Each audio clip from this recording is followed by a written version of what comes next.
maximum mouthage.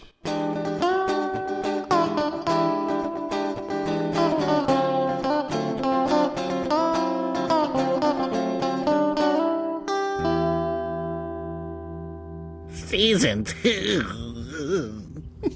the car.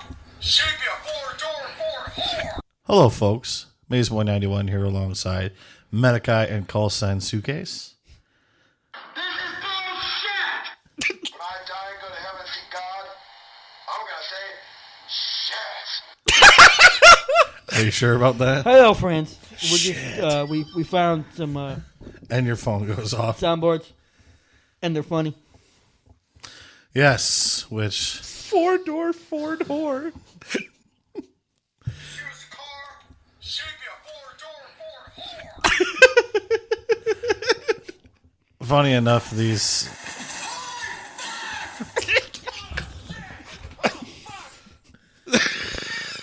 These soundboards have nothing to do with what we're talking about tonight. Bullshit. Let's hear you, little shrimp fuck. All right. Oh, that one picked up too. I see it. That one wasn't a soundboard. That one was my That ass. was his ass. Yes. So, I think we got a... We actually got a topic this week. Yes, I think we have a unique topic. We're going to... Yes, holy shit. We actually have something to talk about. And it is going to be video game levels, areas, and locations that we find memorable and that we like. Yeah, Yeah. I have a list. MayesBoy has a list. Yes, I do. I They got don't. nothing. Suitcase never has a list. I He never just write shit. I just like pop shit out of my head. goes off the top of his head. He goes off whatever we say. Pretty much, Which, man. that's cool. That's cool. Well, that and I You just do pull you. shit out of the ether because I just don't care. I do enough work during the week that I just don't want to do research. And So he just said he don't care about the podcast. He doesn't care. I care Wow. about you guys and the podcast. Really? So, Do you mean it, Squidward? Playing with your doll jacks again, Squiddy. Shut up, William. No, you're cringe.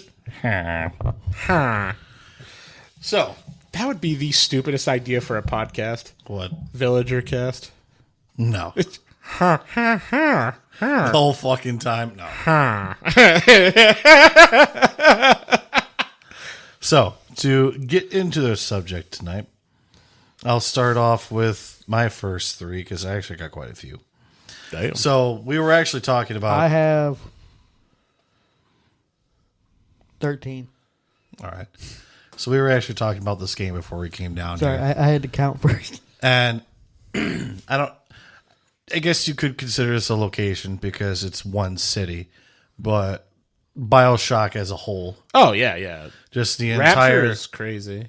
dude, Rapture is what was it, like 1940s or 50s? I think it was supposed to be 40s or 50s, something like that.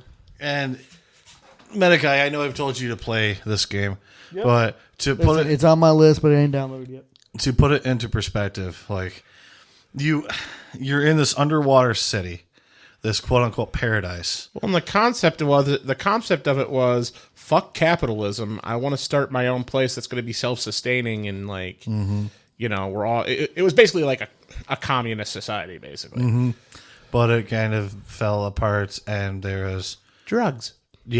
which were called splicers that would put drugs and powers into their veins, and half of them would mutate and be monsters, and they would crawl on the ceiling and attack you. And there's like rundown subways and empty theaters and methodical laughing in the room next to you, and it's just an eerie, creepy, dreary, dingy I environment. think one of the best sections of the first BioShock that makes you realize how fucked of an area this is, how fucked of a place this is in general. I can't remember. I think it's a bar. You walk into a bar and there's a shotgun on the ground. And in most games you go, oh, piece of candy, and you shotgun. pick up the new weapon. But the second you pick up the shotgun, the lights go out. The lights just, and you're left with just a singular spotlight, like maybe the size of where the three of us are sitting. and all of a sudden splicers just come out of the darkness. You don't even have it that you don't even like see like glints of light in the darkness. You just hear cackling laughter, and then all of a sudden something's in your face. Yep. Albeit they end up Gross. needing the shotgun, but like it's one of the freakiest parts. It makes it that dystopian horror. I wouldn't call it would you consider Bioshock? It's more of like a psychological, Yeah, it's not like thought-provoking. Yeah, it's more thing rather than psychological. You don't know what's around the next corner. Kind of like Batman. Yeah, and it's just like there's some tubes that you walk through, and there's like cracks in the tube, and there's leaking water. There's some places you can't even go because it's completely underwater. Yep. And there's like just shit everywhere, and it's just nobody's around, and you're the only one going through this city, and it's just Yeah, I mean, you can't really consider Infinite like the same concept with Rapture, but like in 1 and 2 combined, you meet like 5 people. Andrew Ryan, the professor. I don't remember. Technically spoilers for 2, but Wow. the big sister. Because fuck the big sister. yeah, well, I mean the big sister, not the big sisters in general, but the big sister. You know what I'm talking about. That's true. Well, yeah, Bioshock is just a creepy fart. Yes. I heard that creak in the distance. Yes, but that game, pretty much the whole time I was on edge. Oh yeah, it's one of those games that just the atmosphere is fantastic. Like it does a really good job of keeping that dark, dingy atmosphere that like it just unsettles you. Mm-hmm. Fuck spider slicers though. So my next one I got. What you got? The next one I'm going to say is Station Square in Sonic Adventure. Oh yeah, It's not a big area, but it's memorable because you just play the game in that area for the majority of the time, going level to level. And music in it's memorable because it's just kind of catchy after a while. And it's a simple enough hub world yeah. that's not going to confuse you. Yeah, that's fair. Just what I think, anyway. Can I add on to that? Chow Garden in Adventure 2. Yeah. True. Like, screwed. Motherfucker. We gotta crank that up for the soundboard. It still didn't play for Jack. Yes. Like, you could just not play the whole level or the whole game if you want to. Just hang out in the Chow Garden. True. Though technically bless. you got it to get upgrades for your chows, but... Or find the chow eggs, but still. You want to know something funny about Sonic Adventure 2 that I like keep remembering every now and then? You know how like you could have those PvP matches? You could like play the game against each other. My favorite thing to do is to play Robotnik, because whenever you got close to somebody and you like punched with the mech, it sounded like he was saying porno. Like you'd run up and porno. It's just like okay. I thought I said hole. I don't know. It sounds like he's saying porno. I can see him saying both, though.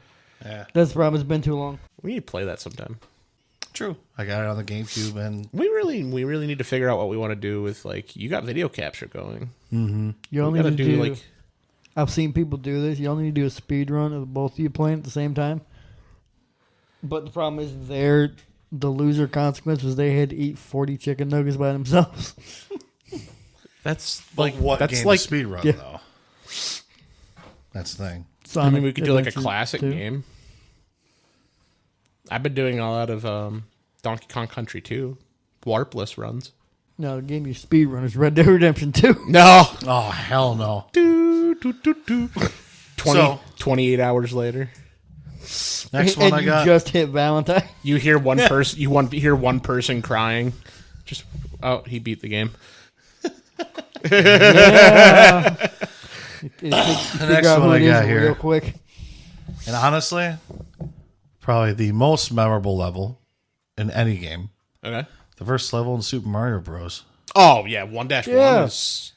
That's what started. I would say the whole world 1 as a whole. No, yeah, it's Because just, like it's the themes, the feeling. Like 1-1 is obviously the classic. Then you hit 1-2, the classic underground level. 1-3 kind of, Yeah. and then the castle. It's like, you know, this is how the game is set. This is your pace. This is how the game's gonna feel. We're just gonna make it fucking harder. Yep. Can't wait till you get to 8-1. Fuck you. And then you got to play Lost Levels. I tried playing that as a kid. Lost Levels is I could He's probably just like, fucking hard. yeah. I could probably do a little better. Keyword a little better. Now that I'm older, but when I was younger, I was like, fuck that. Jeez. No, but level 1-1 set the standard for platformers and just games in general. Yeah, exactly. I mean, I know there's plenty of games before Super Mario Brothers, but I want to say that, like, I don't know, Super Mario Brothers like started something. Like the idea of It platform. started everything for a whole lot of people. Yeah. I think it, like I said, I just think it set the standard for games because back then Mario Bros was this whole big fancy world that you can go through. And then there's secret paths. And Yeah. And then you look at that, which it's classic, and then look what they did with Odyssey. Oh yeah. Oh yeah. It's Like, it's Mario crazy to blew think up. how far we've come because like way back at the beginning, like Mario Brothers was like, wow, this is expansive. This is a big game. This is great. And now we have Odyssey where it's like look at this. Like this is incredible. And I that's still just, think Galaxy is the best Mario. that's just a Mario standpoint. Then you look at Scarlet and Violet, just what they've done with it.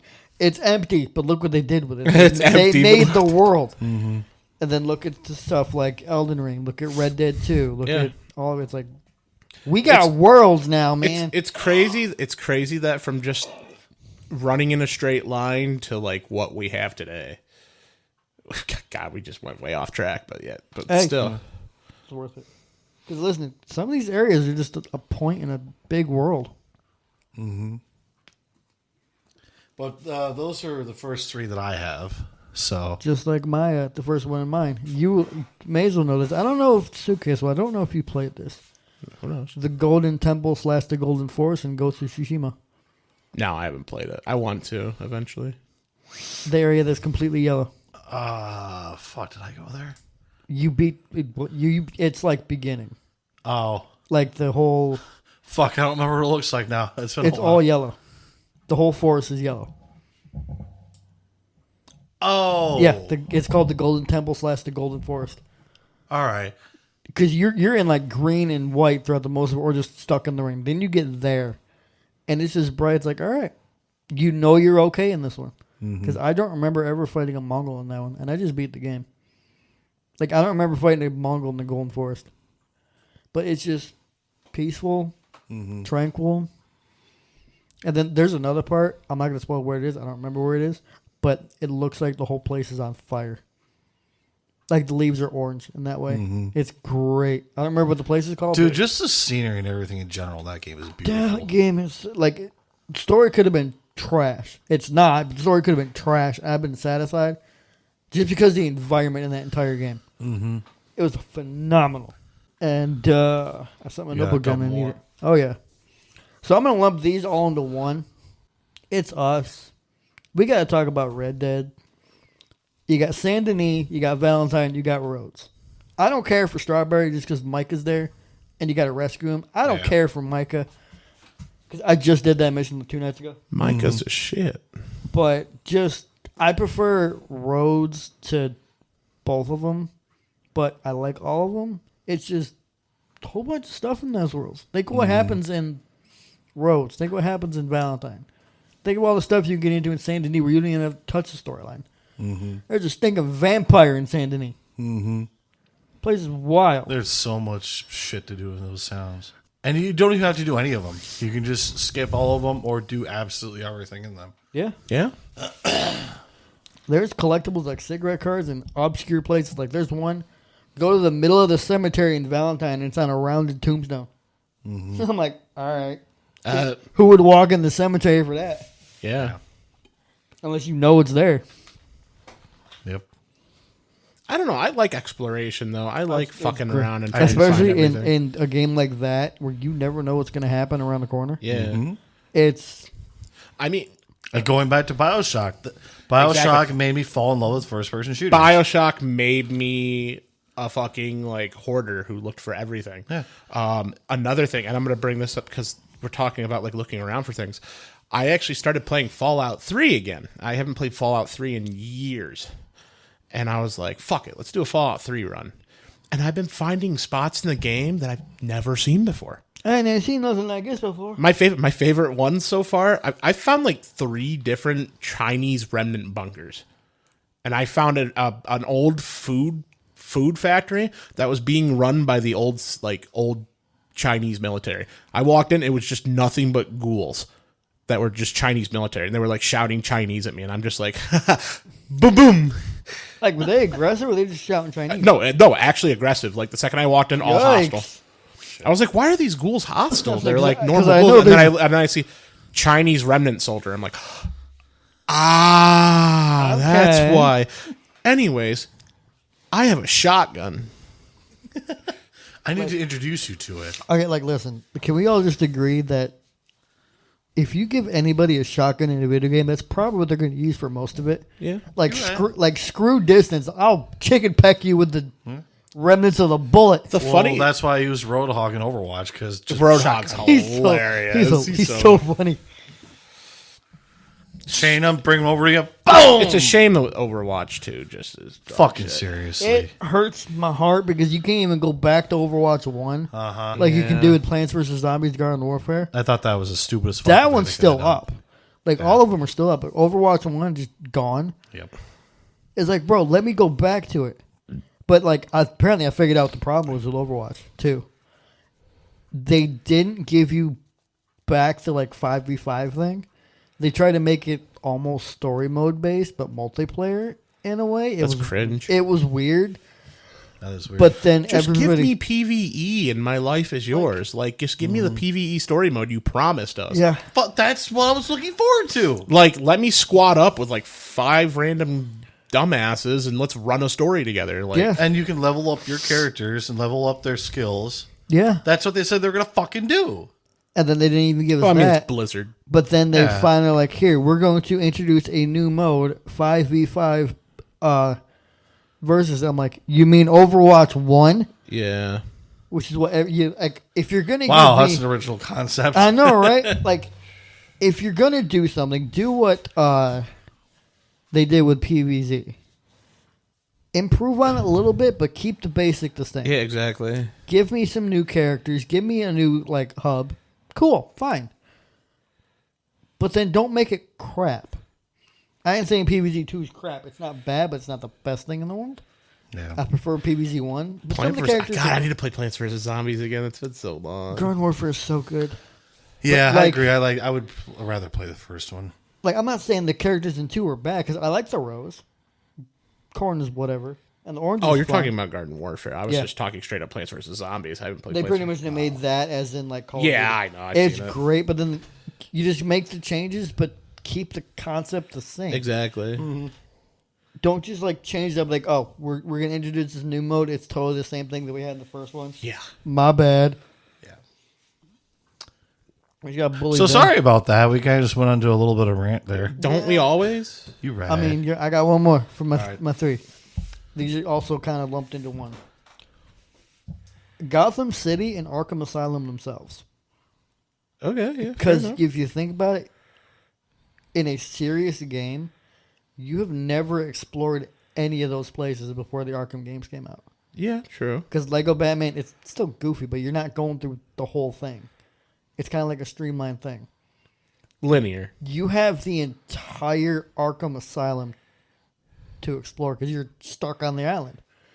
Joker Yeah. blew up the bridge. You're stuck there. So every little turn, it's still creepy because you got Joker showing up on the PA system, taunting you, screaming as a villain, as a little henchman 'cause you can't find a guy dressed as a bat. All this, and then the Killer Croc level. Because you're in the sewers, underwater and underground pretty much. and it's like you're walking on crates in like a maze format. Oh boy. But you don't know when he's going to pop up. He'll pop up 20, 30 crates in front of you and just roar and jump out and start running at you. And you have to like throw your batarang at his electrified collar to make him fall in the water. And then when you get to the end, you have to put your explosive gel down like 5 squares away from you. Blow him up. And wait till he gets there. I hear Buddy Puppers doing something. I don't know if he ain't coming downstairs because he would have been here already. You good, homie? Could be. Nice. I've been having acorns hit my roof. You got squirrels, man. Oh my gosh! Like you just be sitting there all of a sudden here. It's like Probably acorn. what that is. Then I can't believe you Probably. can hear that all the way down here, though. Yeah. Jesus. It's kind of loud. Mm-hmm. But anyways, and then you just get like the full go through Arkham Asylum, Not. and then Arkham City. You're in a part of Gotham City because they close it off to the villains right in the middle of the city. Yeah. How we figure out that was smart. And then in Arkham Knight, you have all 3 islands of Gotham City to yourself. Go do whatever you want with it. Cranking it. And doing this while we're doing the podcast. too late. Maze is trying to like fix his microphone. He's cranking it, and by it, I mean his peanuts. No. Oh God! If You it better sounds now? that creaky, you need some fucking oil for your Yeah, dick. well, it's as tight as it can be. So I'm not. I had to. Damn! No, I adjusted my microphone stand because like my stand is like right in front of Menakai's face. So I'm trying to I I To love be look fair- at him. To be fair, I love. didn't notice it. I'm making dick jokes. And his first response is, It's as "It's tight as as it can." tight as it can be." I'm just Yes. fucking hell, man. Yeah. Suitcase, do you have any? Otherwise, You we're would going to go like back to. to the top. Yeah, I got a few. By all means. So talking about like Fallout and stuff. No, like, you were talking about Fallout. Well, yeah, but like the most memorable thing for like once Fallout came out of its tactical RPG state and went more first person, like the first place that you ever go into is called Megaton. It's just this shitty city. Welcome, she want to take order, please. It's this yeah, it's this little city built around an atomic bomb Nice. that never went off. Turns out the bomb's still active. Oh shit! You could disarm it, which it takes like 35 explosives. It doesn't take like much to disarm it. But like it's just this little city, and it's basically like scaffoldings of metal and stuff, and you meet some pretty nice characters there. It's kind of where the story starts. Which one are we talking about? Huh? Which one are we 3. talking about? I was like, that literally sounds like the exact same one that's in 4, which is Diamond City. Yeah, but Diamond City doesn't have a nuke in the middle of it. Yes, it does. Does it? Yeah. There's a part you got to disarm something. I'm pretty sure it was a nuke. It's in the middle of a giant baseball stadium, and they just put like ramshackle metal Yeah. buildings together, and just like metal panes for houses and all that. And pretty sure you got to disarm something before it explodes, if I remember correctly. And I think it was a nuke. I ain't saying it's the same one that you had, but like that sounds pretty close. Maybe. I don't know. Yeah. I don't remember ever having to disarm something in 4. It's been a hot minute. I might be wrong. But like, you meet a character there, and there's all these different shops. So you go to this store. It's basically just like a general store. And there's this woman named Moira in it. She is a mixture of the most annoying and the most useful character in the game. So her whole goal is she gives you like one of the biggest quests in the game. It's called, well, biggest side quest. It's called the Wasteland Survival Guide. So basically, she's like, I want to figure out a way to make a book so people could survive easier. And she's got like this grating voice, and it's just like, you know, it's a comedy character. Like Claptrap. Yeah. Also, side note to this, you can choose. There's a character in the bar of Megaton that makes you an offer. Come with me to Tenpenny Tower. You could set off the nuke that's here. I'll give you a ton of money and a house. Turns out it's exceedingly evil to do it. I shoot the guy immediately. You don't get bad karma for it. Nobody gets aggressive. You can just blow his head right off and not care. But if you nuke Megaton, everybody dies except for Moira. She turns into a ghoul and she just shows up at the outside of Megaton. She's just like, I don't fucking know what happened, but I'm here now. She still has the same voice too. She doesn't like get the gravelly voice that most ghouls have. Nice. I've got another, But a different Moira story after you're done. so the whole idea is like she just sends you on little errands. So she's like, I want She's a to. fetch quest giver. Yeah, she's a fetch quest giver. Ew. But they're most of the time they are worth it. There's like one of the first worth it because I hate fetch quests. one of the first quests is basically you could pick you get 3 groups of quests, 3 per group. You get to pick any order you want to do them in.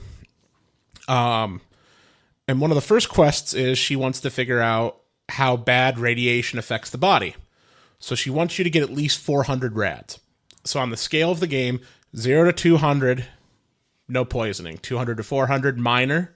400 to 600, advanced. 600 to 800, critical. Hit 1,000, you're dead. You just drop dead at 1,000. So she wants you to get 400 rads. She wants you to get radiation sickness. There's an optional quest to get advanced radiation sickness instead. So if you get... You hit 401. No, you need 600. Oh, right. If you get over 400 rads and come to her, you clear the quest, she flushes your system out, you're fine. If you get 600 rads, same thing happens, but something fucky-wucky happens. It gives you the ability to regenerate damage on your limbs if you have at least 400 rads. Dope. And so every quest has the same concept. It gives you a baseline thing to do, but it gives you an optional variant. And the more optional variants you complete, you get a bonus when you finish the entire quest line. So if you finish all 9 optionals, you get like a big buff. I think like it's like 12% radiation resistance, and depending on the answers you give her, like Wow. I think my intelligence. Let me look it up real quick, but I'll keep talking. But it's like all these quests are different. She's like, here's a repellent I made for mole rats. It's on a stick. Go whack a mole rat with it and see if it fucks off. Turns out the repellent starts a chemical reaction in the mole rat that makes its head blow off. So you go around. She's like, I want you to hit like 4 mole rats with it. The optional is hit 10. So you basically just go through a sewer and just thwack, bad rat, thwack, bad rat. And then you watch them run away and you see smoke come up from their head. Then it's funny as hell. Nice. It's just memorable because like you walk into Megaton, you know who you're going to see. You're going to see Lucas Sims, the sheriff. You're going to see Moira Brown. You're going to see McCafferty, the fucking little Irish bitch. And you know you know what you're in for. Let me see. I got to find it because I'm looking at this thing right now. Oh, okay. Here we go. Survival expert. So what it does, it's in 3 levels. Junior survivor is if you complete 5 or less than 5 objectives. I looked at her face because she was on the suggestion thing. She looks annoying. Yeah. 5 to 8 is survival expert, and if you complete them all, okay, I was wrong about the numbers. So for maximum, completing every optional, 6% poison and radiation resistance. Then depending on your answers, so mine is, I've been doing a lot of smart answers, +6 to medicine, +6 to science. You give normal angels, you get 15 HP. 15 HP. Tough gives you 6 damage resistance, 6% damage resistance. Sly is +6 sneak, +6 speech. Snide, which is just being an asshole the entire time to her, 3% critical chance. To be fair, though, I have fucking tough luck or whatever it is. I have like 12 luck for the purpose of critical hits, so I don't really give a shit about that. Damn. That's fair. But you know, it's just one of those locations you know you're going there at the start of, unless you're speed running, then you're going right to find Dad in the funny garage. Which during my current run, I found the garage before going to Rivet City, so I can actually skip like a third of the story right now. Which I will. I don't really care to walk down to Rivet City because I don't want to fucking deal with super mutants right now. Man, screw super. They're assholes. There was one right outside Diamond City. He wouldn't let me go anywhere. And guess where I had to go? Except for Fox. Fox is cool. Right past him. Fox is really cool. I'm gonna go on another tangent here. Go ahead. One of the best characters in the game. Story of our lives. Yes. What we One of do the here. best characters in the game. So you get, during the main story, you get told you need to go find this item called the Gek. It's, I can't remember the acronym. It's something gross. garden something. What it's supposed to do is help you purify the water. That's like the whole goal of Fallout 3. Is you're going to purify the water, bring clean water to everyone. The Gek is inside of a vault where a bunch of radiation is basically broke through. So the room where the Gek is has like, you remember the scale of the rads I told you earlier. If you walk into this hallway to go to get the Gek, you're suffering 20 rads a second. Yikes. Plus. And that's probably with radiation resistance and everything. But during this vault, as you're walking around and like taking out monsters or taking out whatever's in there, you meet a super mutant. Oh no, it's a vault full of super mutants. So you meet the super mutant. Just casually, just the Hulk. You meet this super mutant that's like locked into a room, and you talk to him, and he actually talks to you. He's like, the other super mutants locked me up in here because I'm different. I'm not like them. I'm not violent. I'm not this. And you let him out, and he says, okay, thank you for letting me out. He says, is there anything I could do for you? And you could tell him, yeah, I need the Gek. He goes, all right, I got you. Super mutants are immune to radiation. They thrive in it. They get stronger. They heal. So you ask him kindly, could you get the Gek for me? He goes, no problem. You let me out. I'll go get this for you. So he walks through and brings the Gek to you, and he's like, I'll see you later, my friend. And he leaves. Then you get kidnapped by the fucking Enclave. Fuck the Enclave. But who saves you from the Enclave after you break free from their shit, you go on a rampage through their base? Who breaches the front door to get you out of the Enclave's base? Superman. But Fox. Fawkes. He comes rolling up with a fucking Gatling laser, gets you out, and it's like, I am with you, my friend. We will wander the wastes together. And as a super mutant, most super mutants are like, die, blood, meat, gun, owie. But Fawkes is like, he's like a moral compass. He's a very good karma type character. And he's there like, I am here with you. If you need my guidance, I will give it. At the end of the game, you're supposed to activate this machine that will kill you with radiation. That's the whole thing. It's the idea of self-sacrifice. That's what makes Fallout 3 so good. It's the idea of either being self-sacrificing for the greater good or just being a fucking asshole. Because that's the scale of Fallout 3. Like, you could tell him at the end of the game, like, I want you to go in there and activate it. And he says, I'm sorry, my friend. We all have our duties, and at the end of the day, this one is yours. I couldn't take your destiny from you. You can force him to do it. It makes you look really bad. It like drops your karma really bad. But like, it's the whole concept of the game. At the end of the day, you go in, you activate the machine, and it kills you unless you have broken steel. In which case, you survive a super fatal dose of radiation and somehow wake up like 6 months later. But yeah, Fallout 3, good game. I'm probably going to go home and play it.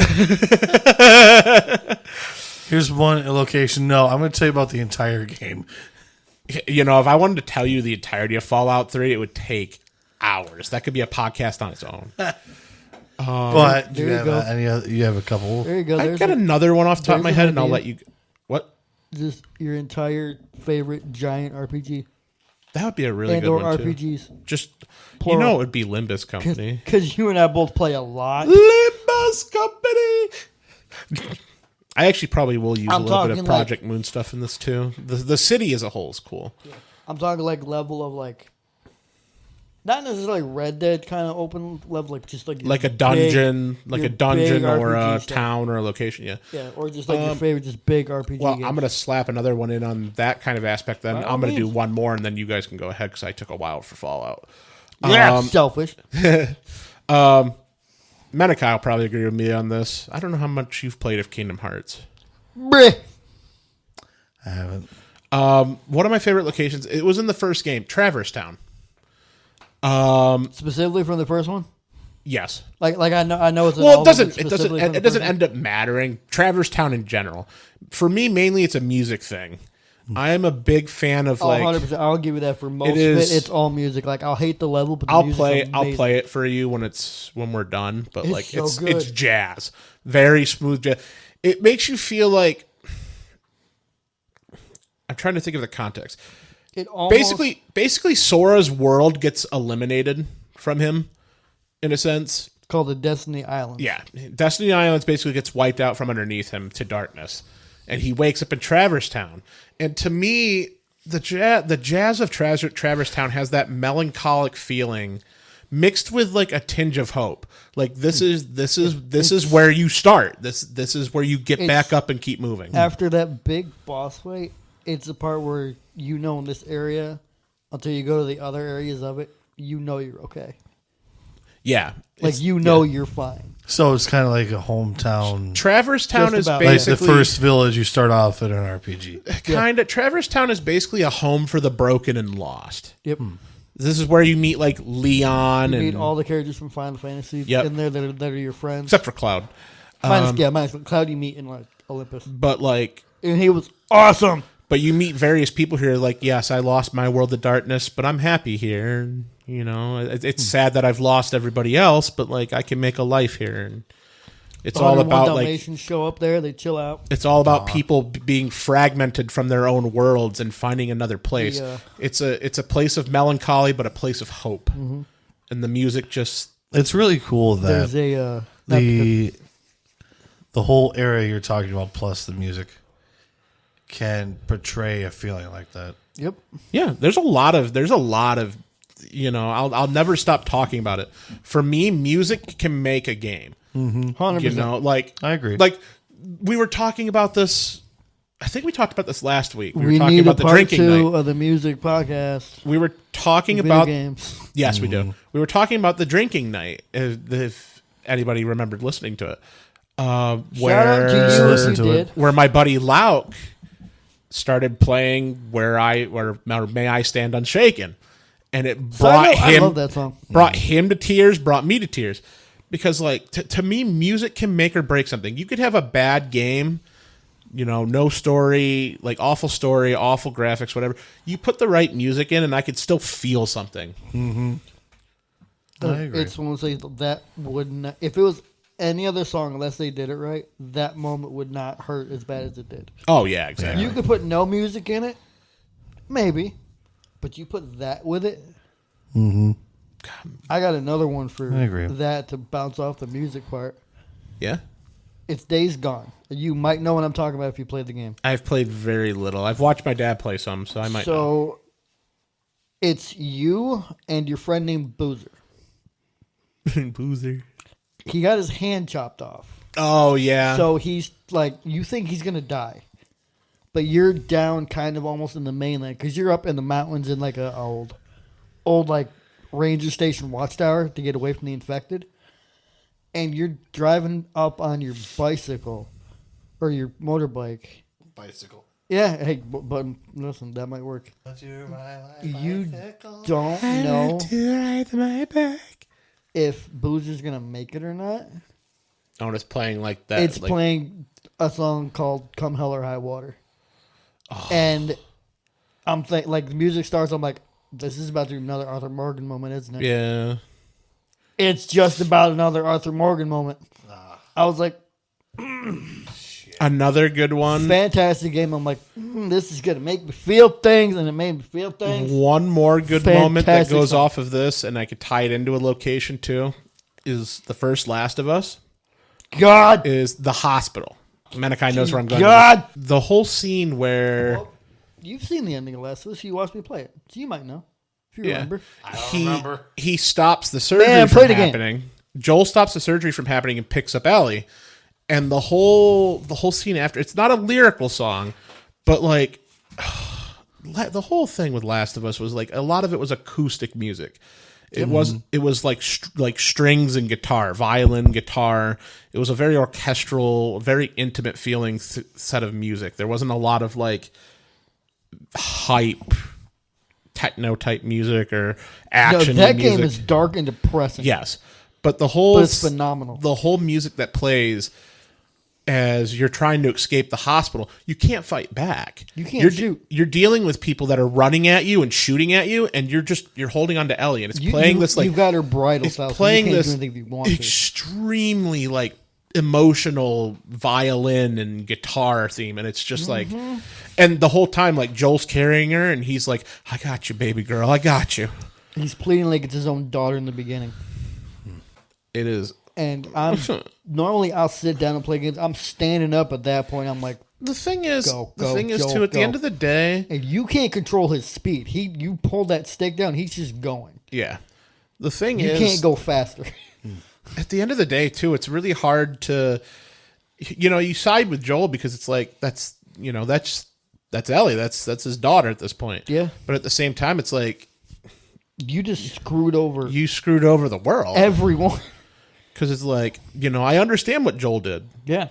You don't want to. Basically, they were going to make a cure by basically cutting out her brain, And she was the only one. and she was the only- that at least I know that much. Yep.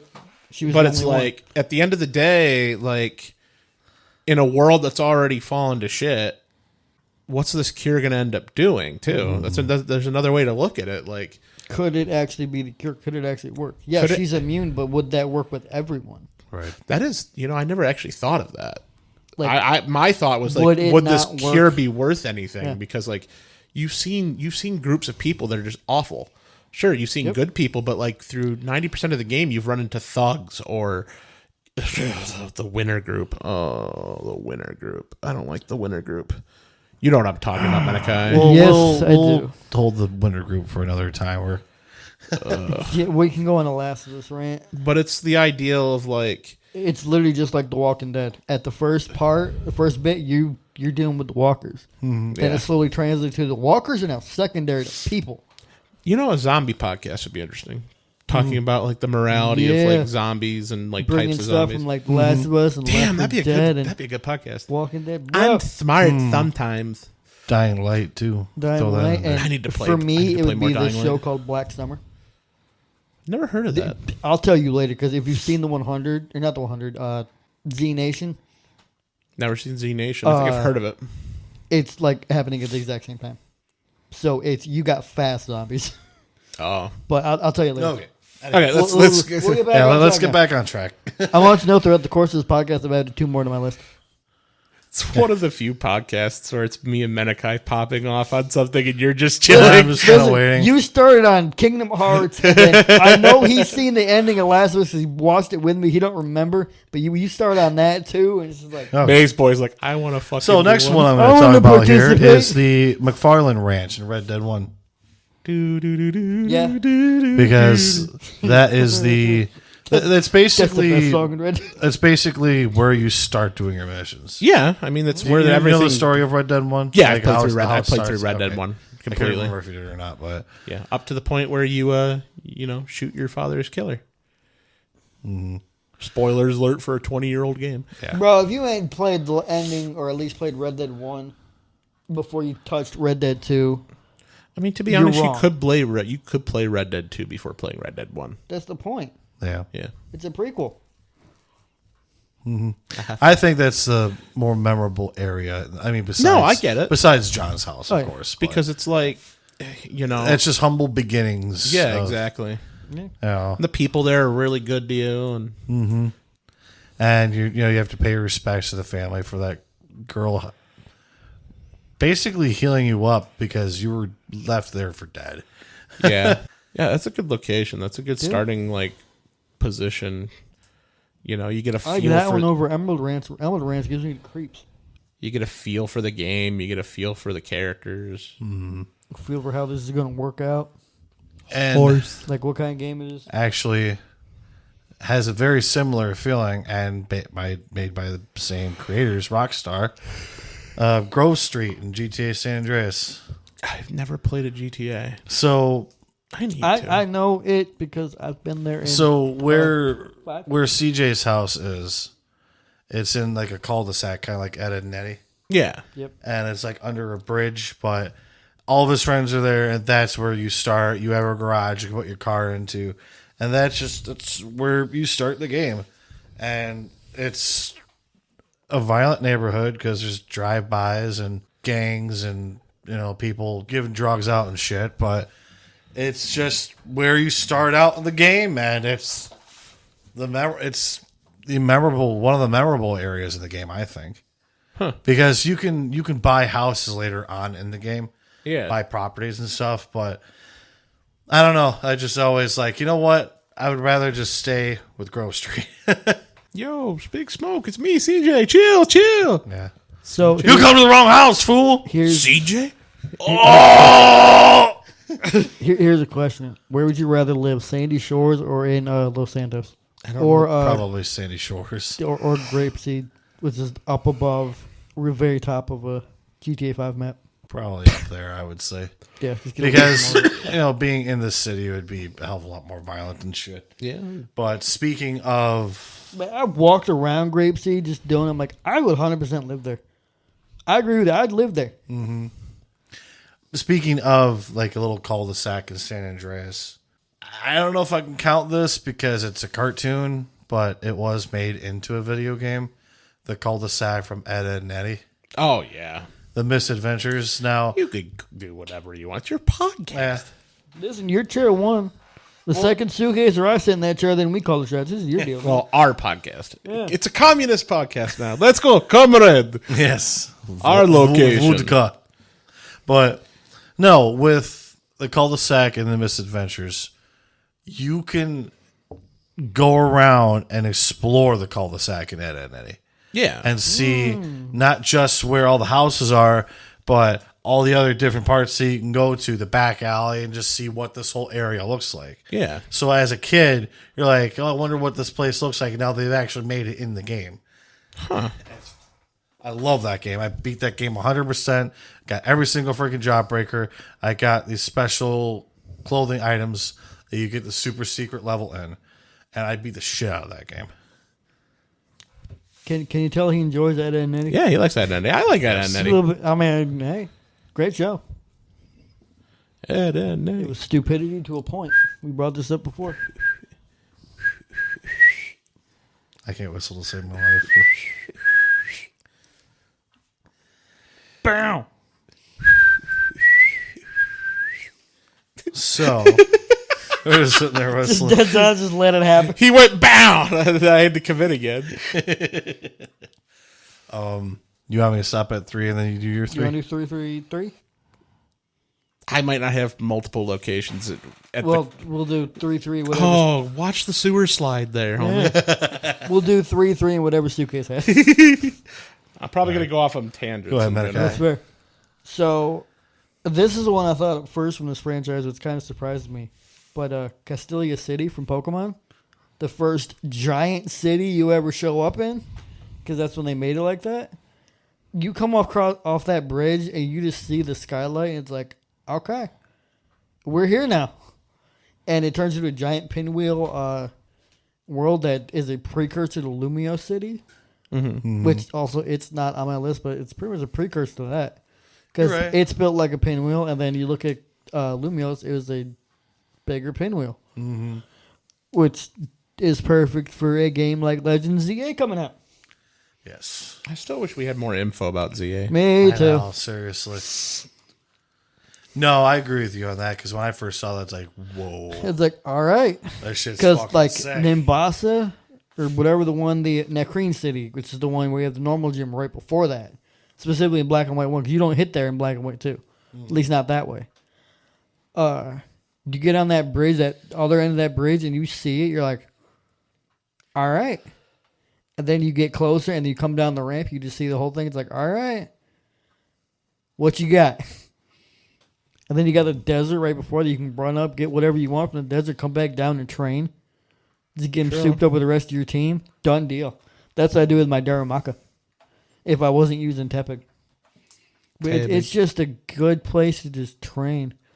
And just like, would I live there? No, because I don't like big city like that. Yeah. But it's a fun place to just be like, all right, I can do here. I can go hit this, this, and this. Okay, more stuff here. Then it's almost like Celadon City. It's your big supermarket world. Mm-hmm.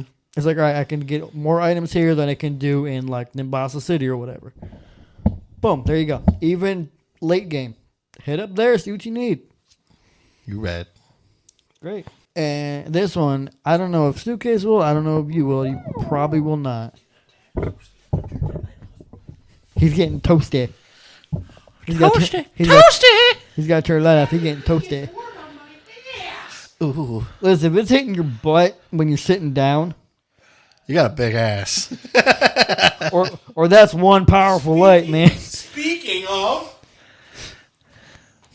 the biggest ass of all is hope. Yeah. Biggest ass of all of his hope, from what he said. Yep. Poor fucking. I'm gonna break this couch. I'm waiting Dude, for that couch is already like fucked. it. Yeah, it's like I'm waiting for it. I mean, like you sink down in it, like your ass is probably almost touching the ground. I hope so. I wish to be more in tune with the earth itself. All right, we'll just bury you alive without a coffin then. I got a hand-me-down couch from my parents. Did you bought lose weight that from back that in one the too? day, and I it's a taste very old AJ's. couch. And we had AJ's before this too. So Well, some of our podcasters might not know what AJ's is. It's a really fucking good burger place. first off, you would know what AJ's is because we talked about it on one of our podcasts, the food podcast. We did actually. Yeah, so if you Crisscross did not bacon listen to bullshit, that, boys. if you did not listen to that, go back and listen to that, then come back and No, listen to right this. now. Subscribe, Right now. like, and hit that fucking button. Hit the like button, hit the subscribe button, And hump we'll- that subscribe And button we'll in the tickle ass. your scrotum. Yes. God, there's nothing but gigantic lines on the fucking thing right now. Holy shit. We'll work on the advertisement part, okay? That's not set in stone yet. Today, for $5.99, butter in a pie, butter pie, $5.99, limited time only. But if you think about it, that actually sounds gross.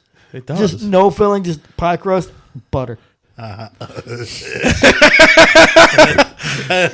for $6 though, you know. That sounds really gross. Okay. Anyways, Micah. Anyways, it's called Kaer Morhen. It's pretty much the castle of the witchers from The Witcher. Ah, well, yeah, fair enough. If It's- it's Witchers, then I would yeah. assume Witcher. You start there in a dream almost. No, it was a dream from The Witcher 3, and you just get to explore the whole place, and then you actually go there in quote unquote real life, and it becomes your hub world for a little while. And it's just like, this is where Geralt trained, this is where they all trained. This is how you figure out they get no emotions. Because witchers are weird like that. I thought you were about to say no bitches. I was like, damn. No witches, no bitches. Technically, that's also the rule too, but then Geralt breaks the rule about Unless 7 that times donkey over. clap your ass cheeks. Geralt's together. like, I want to fuck with my peen. in her ween. Yeah, that's kind of how he Peen is. in her weed. He pretty much turns into Anakin Skywalker on steroids in that Oh, regard. boy. Like, he breaks every rule about 7 times over. Anakin only did it once. Nice. Yeah, but think they don't about care it. because Geralt's just Geralt. Bitty, They don't bitty give a shit. butters. Buddy Puppers, we hear you. My dog Oh, upstairs that is was. barking and yipping. I'm sorry, buddy. I'm glowing. I'm glowing. Radiation. I fucking die. I just suddenly thought of a meme. I'll have to show you guys later. Coco, you're changing. Was that your 3? No, that was my 2. Okay. Because Castelli kind of went to Lumios, so Lumios wasn't really on my list. So this one, I'm surprised we didn't mention with the whole Sonic tangent. Escape from the City. Just the level itself. If the music wasn't there, that level would suck. You're right. That level's still kind of. I mean, it's fun, but like level, you take... that level's pretty awesome. It's fun, but like the music just makes it so much better. You're right. Just in general, I'm thinking, I was like, you know I what? didn't even. I don't think to even put know that what on the us. name of the city is, so I just wrote City Escape, and you'd know what it was. Oh yeah. Because, like, fun level, but then you put the music to it, and that's your opener level? Mm-hmm. Phenomenal. Oh. Boy, if you want to come down here, come down here. Come on, buddy. Come on down. Buddy, Papa. Sorry. You're the next contestant on The Price is Right. Side note: my dog refuses to go down the basement stairs. He goes up and down my parents' stairs, which is virtually the same thing, but he refuses to go down the basement stairs. Does he go down their basement One of these stairs? days, I'm just gonna go up there and pick him up and bring him down. I'm thinking about Didn't it. you say he like pees down here though? He freaks out and just randomly starts peeing. Oh, that's fair. I feel that. That's Sometimes I freak out and start Well, peeing last time too. I had him down here, Sometimes I throw up. his last time I had him down here, his landlord's he was here setting up his drum set, and he had his Peed drum out? bag over there, and he peed very very close to it. It's like, dude, if you would have pissed on that, I would have been pissed. Well, yeah, You wouldn't have had a dog been afterwards. pissed. Huh? He would have been pissed because he would have been pissed. Exactly. Pissed on. Yeah. That was my 3. That was your 3. Like City Escape. But what else can you say? Great level. Music made it better.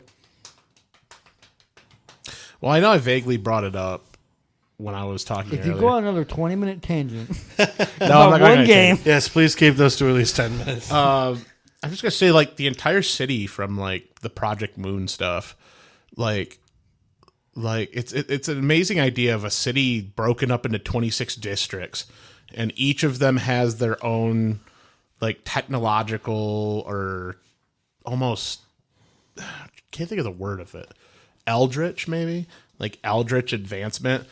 Like, you've heard me talk about like Limbus Company, and it's like the idea of like different technologies that do crazy things, like W Core, which I've brought up a couple times.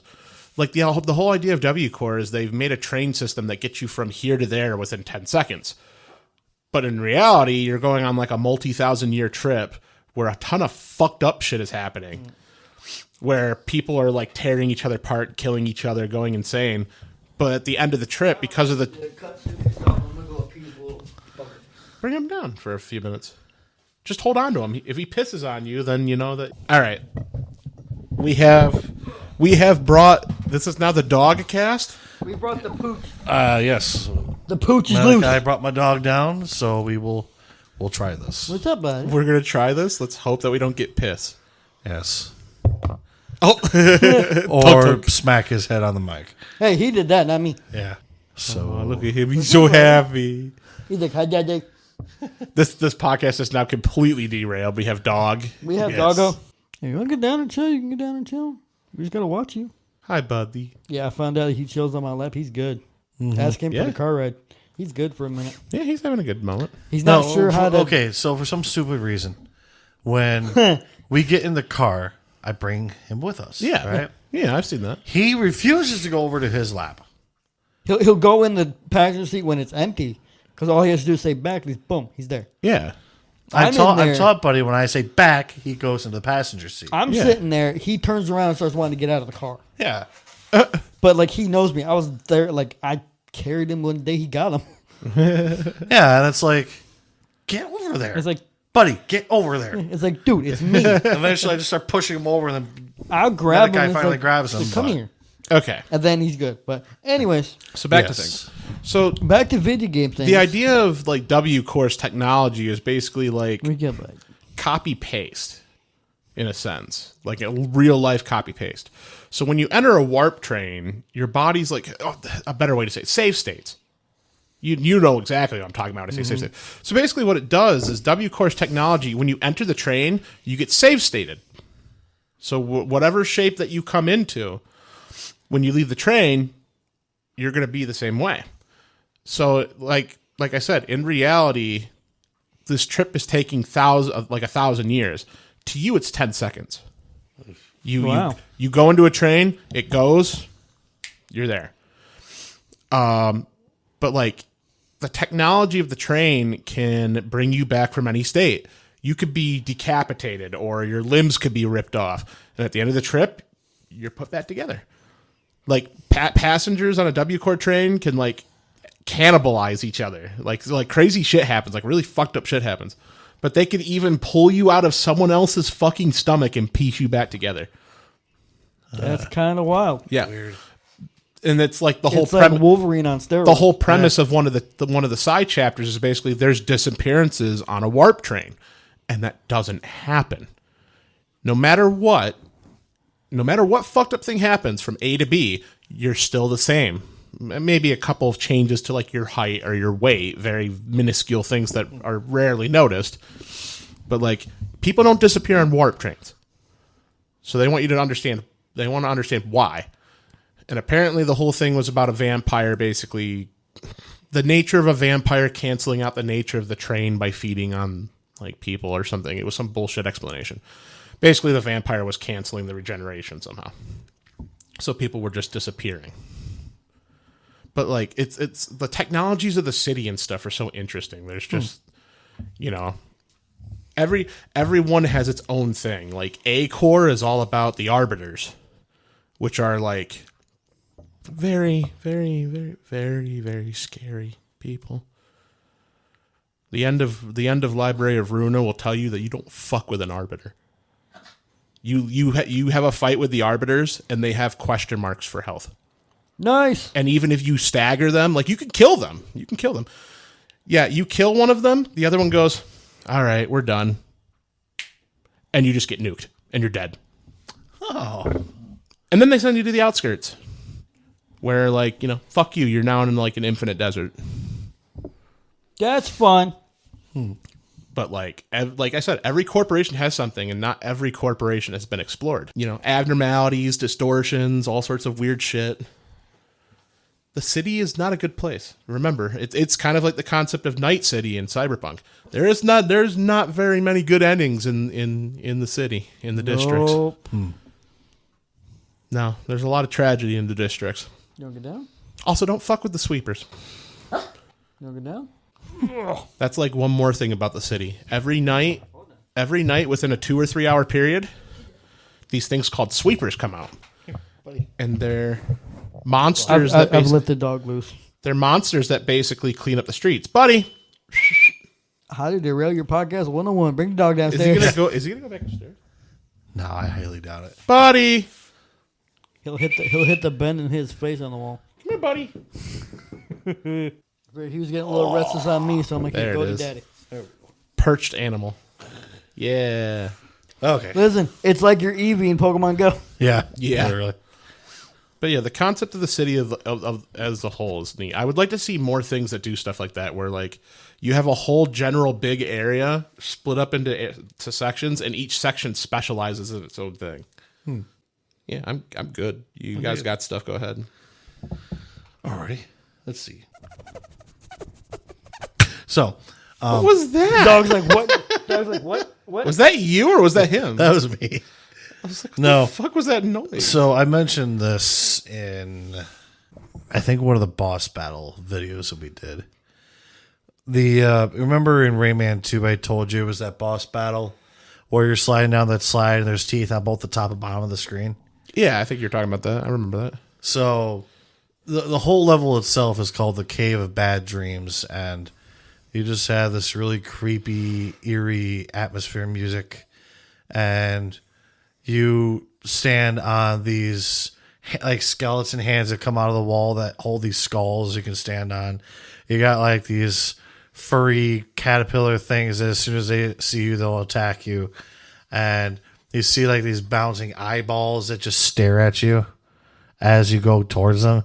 And it's just like, I mean, it's not that scary now once you get older, but I was really young playing this at 11 o'clock at night. Listen, It kind of scared the shit out of me. Listen, when you're a kid, Goosebumps was scary. Yeah. Goosebumps now is just like, ugh, weird. And the music didn't help either, so I like closed the door to my room. It's like, okay, I feel safer now. While you're in there locked in there playing the exact games creeping you out. Yeah. And Yeah, I can understand.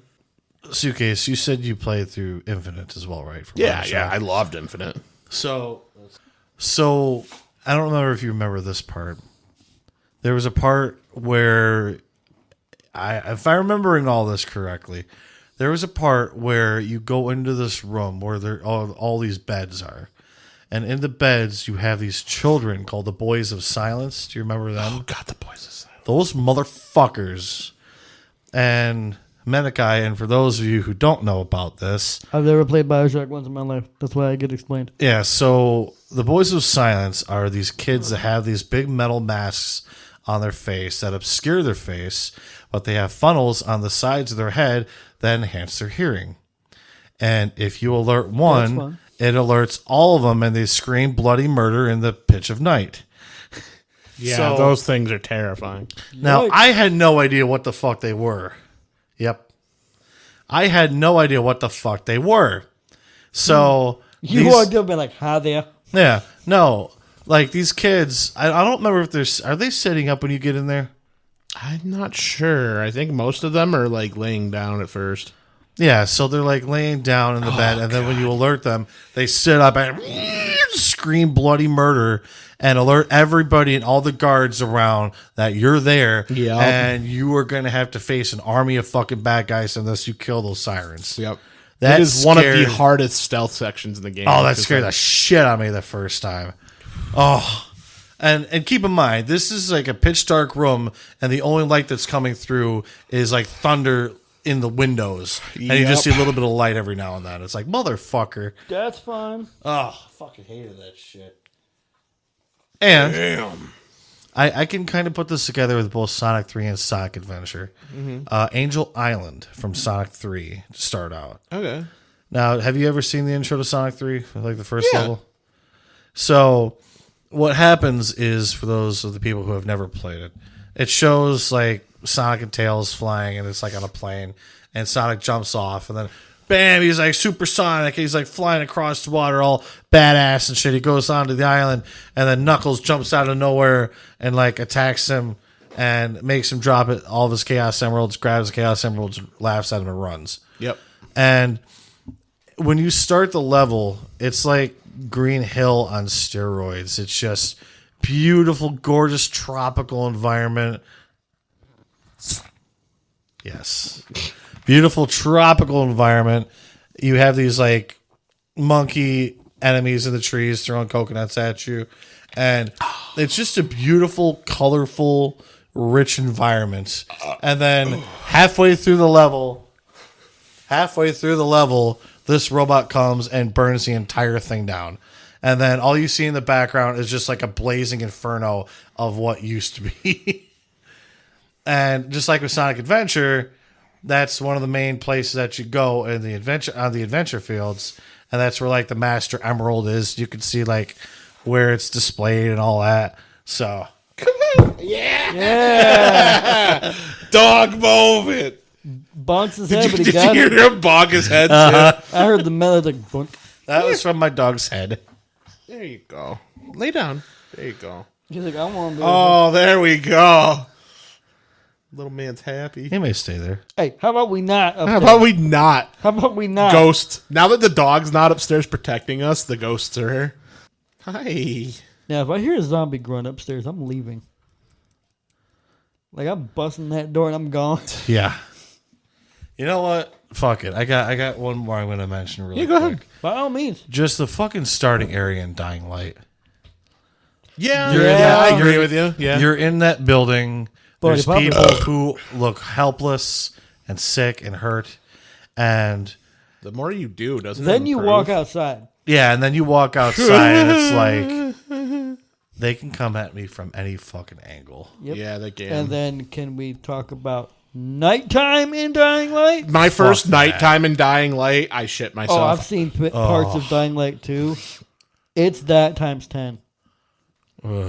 It's I want to bad. play it with people though. That's the best way to do it. I tried playing it by myself, and I'm just like, I'm bored now. If it was cross-platform, I'd be down. Bruh, that's what we do. Figure out how to do for the whole month of October, just Dying Light with maximum mileage. That'd be cool. That'd be really cool. We have the game capture. We could do that. True. Yeah. Very true. Just do like a themed like stream, whatever. Dude, I don't know how we do it with Christmas, but I don't know. No. Merry Crimble. I remember there was a part when I was playing Dying Light by myself. I alerted whatever the fuck those zombies are. You know those Aberrant? those fucking whatever it hyper is? those Yeah. hyper strong zombies. the albino looking like Yeah. Deadpool unmasked and Yeah. size of the Hulk. So doing, Bones? I alerted one of ahead. those, and then all of a sudden I had 5 of them or 6 of them on. Oh my god. 6 of them? Yes. I'm pretty sure it was. Yikes. Well, I'll be honest. It was hard to tell because it was pitch dark at night. So it could have been a mixture of those and regular zombies. Yeah. But I knew I had a horde of zombies behind me. I knew that much. And That's the point. I don't look back to see if they're following. I just go. well, what happened was I made the mistake of, in the train yard, there was like that boxcar that was open. Yeah. I went in there and got quartered in the boxcar. I turned around. I see red eyes behind me. I just see a horde of red eyes just attacking me. I can't get out. I'm dead. Yeah. And it's like, nope, not doing that again. It's gonna fucking shit out of me. Damn. Yeah. I love games that aren't necessarily scary that still scare the shit out of you. Well, Dying Light. Dying Light is like... That's one of those games that's Batman. supposed to kind of scare you. Batman. Yeah, fair Just enough. Arkham in general. Especially with Arkham Knight. I'm going to spoil it just because the game's been out forever. So in Arkham City, Joker dies. Just outright. Shit. Beginning of Arkham Knight, you cremate him. They make you hit that button. But turns out he released some of his blood throughout the course of Arkham City to different patients who got injected with it. And now they're just as infected with him, essentially turning themselves into Joker. One of the infected is Batman. Oh. But he's seeing Joker in his mind. So there's a point in it where you're stuck in a place that Scarecrow was in, producing his fear toxins. Now you're stuck in his little hub. He escaped. So you're like just trying to like make it cool down so we can get out before it blows up. You turn around because you gotta go back and forth to get these certain canisters and slowly lower them down in. You turn around, Joker's standing in front of you with a gun to your head. Oh, hell yeah. But it's like over your shoulder close enough to where you're not expecting Joker to be standing right there. And he just goes, miss me, and pulls the trigger. But like you're not ready just to see Joker standing there. Like in general. And then there's points, so it's all over the shoulder for Batman Arkham anyway. Mm-hmm. But there's points where you go through vents and all that and it turns first person. It's planned. I understand that. It's not supposed to be spooky because he's kind of being a goof because it's Joker. You'll turn the corner in the vent and he's just sitting there. Oh. He's just sitting there looking at you. Ugh. I'm just like, nope. Hell no. Like, cool, but also nope. And then just Arkham Asylum in general, that creepy atmosphere. And then you gotta go, I think it's still Arkham Knight. You would go to a point in a hospital. It was not Arkham. In a hospital. But Scarecrow's there. And you know Scarecrow's there. He's gonna mess with you. And it's just, you just catch a glimpse of his clawed hand around the corner before he vanishes down the hallway. You get to that hallway in a second, and there's nobody there. Just at all. And then there's a point in Arkham Asylum. You go down to the morgue, because Scarecrow's there. That's your mistake number one. It's like, I'm sorry, like I'm not monkeying with Scarecrow. But Arkham Asylum is one of those, there's not really any side quests, because you're stuck in the asylum, so you just got to go straight through the whole story linear-wise. So you turn around from looking at the computer. You know what was there at that one point. Nothing on the slabs. You turn around, and there's two bodies covered up on the slabs. They're both Joker. And you open them. And that was when I pee-peed in my pants. And it's Batman's parents. Oh shit. Dead parents. They start talking to you. They're dead. So it's just like soulless eyes, and they're just... That's friggin' creepy. They're pretty much going, you let us down. Why did you let them shoot us, Bruce? Da, da, da, da, da. And then you open, then you walk away. Buddy. You turn back around to the slabs. There's one slab now with a body on it, covered up. You go to open it. He went into the null zone. He's on up the staircase now. Into the staircase. Oh, crap. He's out of the null There zone. he is. He's returned there. to safety. But you open the you slowly start. It's body bags. You slowly start unzipping it. You can't tell who is in it. First person too, mind you. And Scarecrow's ugly mug jumps out at you. You've been hit with fear toxin. You didn't even know it. Yippee. So now you're in Scarecrow's world. It's just Batman gives you the creepy atmosphere where you don't think it's supposed to be creepy because it's Batman. But then you think about it, it's creepy. Okay. But he's like, no. He's like, I'm thinking about it. Wait for it. Go get him. Do I want to bonk my head again? Yes. And he does it. Hi, buddy. But let me get off my Batman tangent. Hi, little man. But yeah, games you don't think are supposed to be creepy because it's Batman. Batman's cool, but then you get there, How you doing, big man? and also in Arkham Knight, your primary antagonist is Scarecrow. So it's Who's a good boy? no. I love how this episode went from locations to us spitballing stories of stuff to dog. Well, yeah. Bring in the dog. I mean, still talking about these locations that fucking creepy ass atmospheres and shit. Yep. Oh boy, oh you're so I feel joy for once in my life. I have a furry. Look at this furry little adorable creature. I wish we had video so everybody could see Is this it adorable us? furry. Back- You should make a fucking YouTube Bro, post. you and- do that? You should make him the thumbnail for this episode. I was actually thinking about putting him in the thumbnail. You should. Yeah. Dog episode. See, we do the live stream. We get big enough to get emotes made. One of them's got to be Buddy. Oh yeah, definitely. That'd be awesome. So one of the places I was going to mention, another Sonic game. Yeah. Can Now, you tell me like Sonic? Yeah, he likes Sonic. no, I hate Sonic. Yo, me too. The movies. Based. Yo, the movies are trash. I don't know why you made me go see them. So What are you doing? probably one of the more iconic levels, Green Hill Zone. They're both Sonic 1 and 2. Same. You good? I wonder if that picked up. I mean, Green Hill, one of the most iconic levels in Sonic. I mean, yeah. One of the best first levels in Sonic. Yeah. And I like it better in Sonic 2 more than Sonic 1. But, I mean, I prefer to play Sonic 2 over Sonic 1. Very iconic level. Unfortunately, they have melted that level so much because they have had that level in so many Sonic games. Oh yeah. It's kind of annoying. We're trying to recreate his magic and it's not working. Exactly. Yeah. At least they ain't Sonic 06. Huh? At least they didn't Green Hill Sonic 06. We don't talk about Sonic 06. Yeah, we don't talk about that garbage. You know what else we don't talk about? Bruno. Sonic Boom. Oh.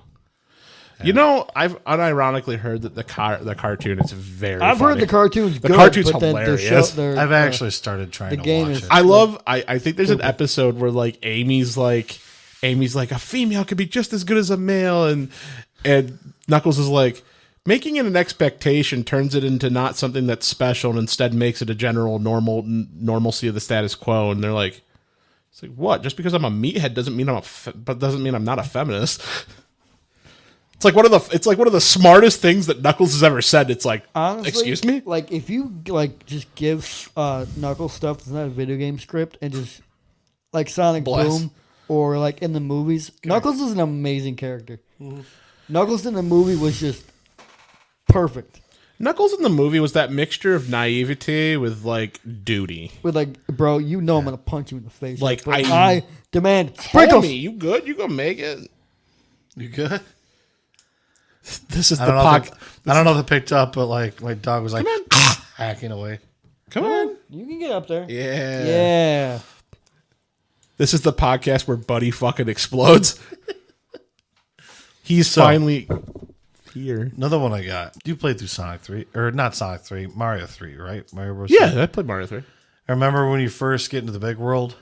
Oh, yes. That was my favorite world. I can't remember which one it was. It was like 4 or 5. I don't remember now, but when I first went to it and see the giant piranha plants, the giant mushroom dudes, it's like, that's awesome.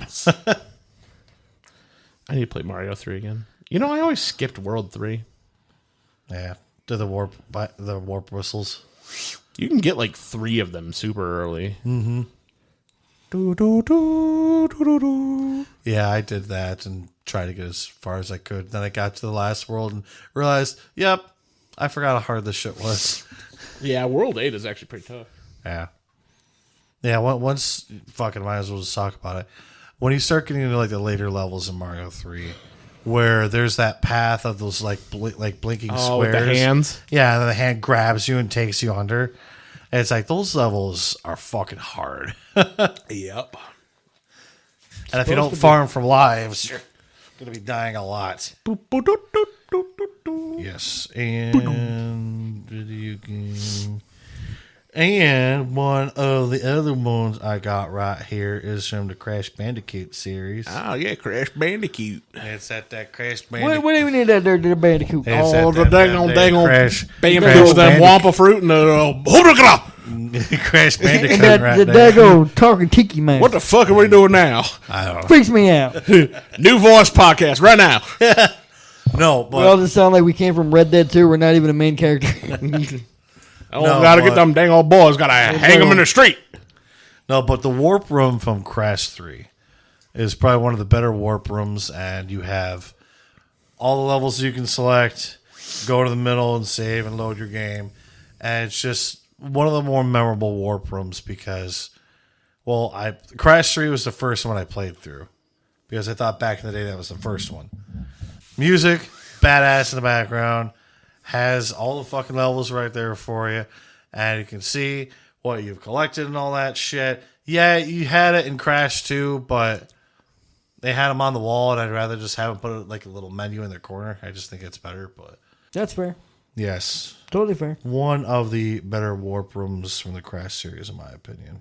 And since you love Super Mario World, Suitcase, just the overworld map in Super Mario World. Super Mario World's overworld map is fantastic. Now, don't get me wrong. I love Mario 3, but it's seen more disjointed and just chunks. Yeah. As to where Super Mario World is one big Big world that you can explore. And the crazy thing is, like, even if it is sectioned off, the star roads keep you from being too separated from anything at any given point. Yeah. You could go from, like, world section 2 to, like, the forest or the end still game. playing Or, I just remember beating Super Mario World in, like, 17 minutes once. Come on, you've got it before. Yeah! There we go. Uppies! Puppy uppies. We talk about locations. Then we obtain a dog. Yes. It's too dangerous. Location podcast with a puppy. It's dangerous out there. Here, take this. Take this furry little boy. What did I say, somebody? So, are we lightning rounding this now? Because you did like 5. Did you do, like, 5? I did 4.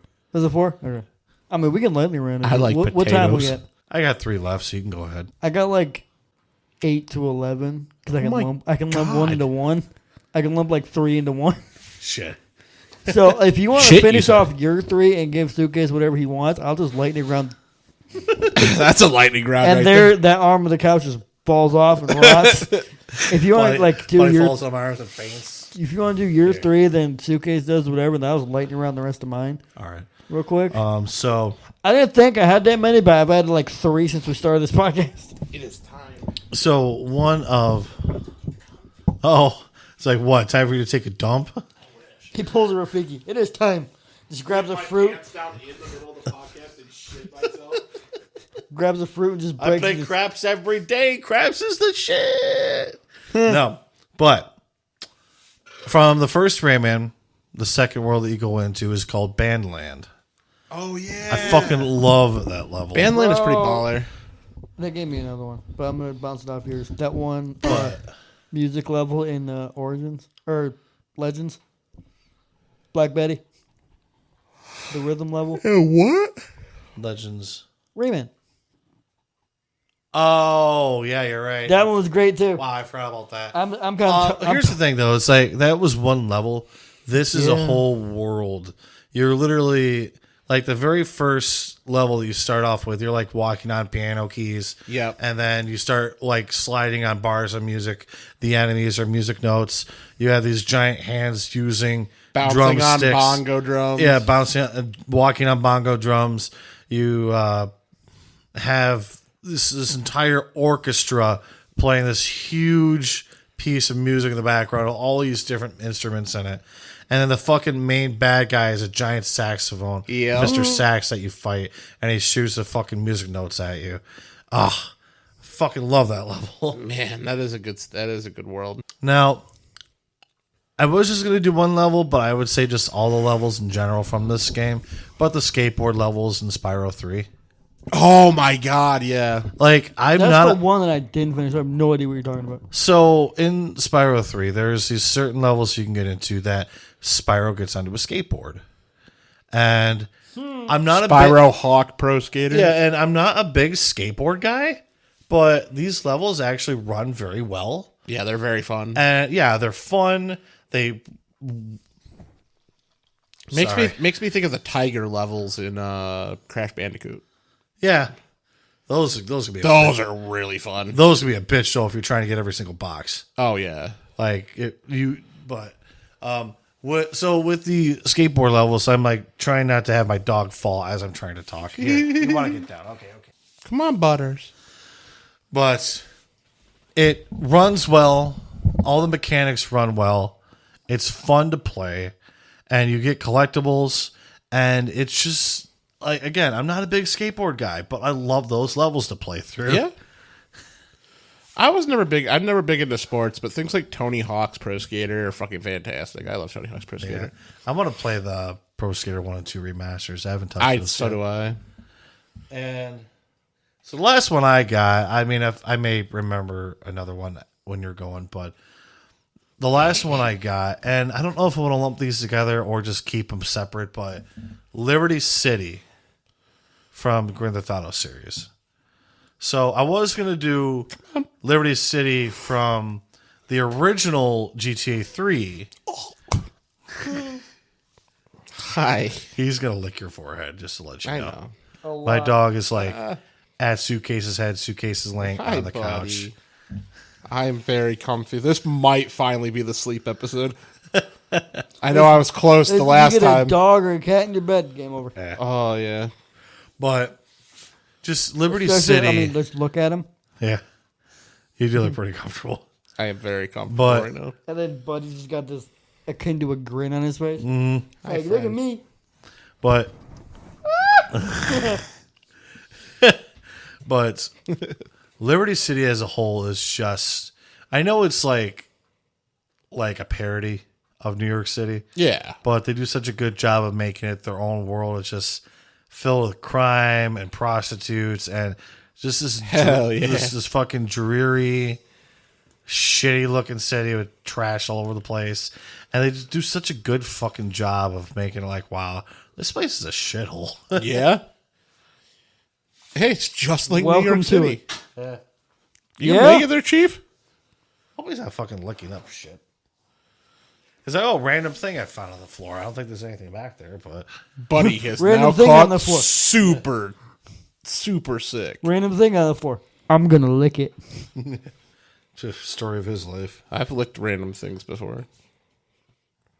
That's what's wrong with you. Yeah. The lead paint really got to me. Damn it. You got to get the alcohol-based paint, man. I don't even know if it's a If it thing. was alcohol-based paint, I wouldn't be licking it. I'd be drinking it. All right, brother. Just don't mind the chalky consistency. All right. It's Oh, time for he's the, standing up. It's almost over, Yep, boys. It's time for the lightning round. Number 1. You exit the tutorial area and you go here and you realize it's business time now. Limgrave from Elden Ring. The very first area. Fair enough. Because you'd be like, oh, there's a gold guy on a horse. He could be my friend. No, he's like one of the main overworld bosses. The very first one you find. And even at high level, you still get pancaked by him. Horsey man. Oh, shit. He pulls out like paladin magic in second phase, and it's like, oh no. But it's like, I don't get it. And these three I'm going to lump together. I don't know if Suitcase has played Hogwarts Legacy. I haven't, but I'm going to soon. You have not. I know you have not. But I don't know what I want it on yet. either way, it's a great game. Yeah. But you get Hogsmeade, Hogwarts, and the Forbidden Forest. And it's over the shoulder, first person if you want it to be. Just go explore every area you can find. What game has had you do that? You're right. Because you're all not the wrong. other ones you play the movie. Especially with Harry Potter. Yeah, every other ones you Harry play Pooter. the movie. Harry The only areas off limits to you in Hogwarts Castle are literally the common rooms that are not your house. Damn. So, Slytherin, you don't go to Hufflepuff, you don't go to Ravenclaw, you don't go to Gryffindor. I've been kicked out of the Slytherin common room. They pull the rug out and flip it on you.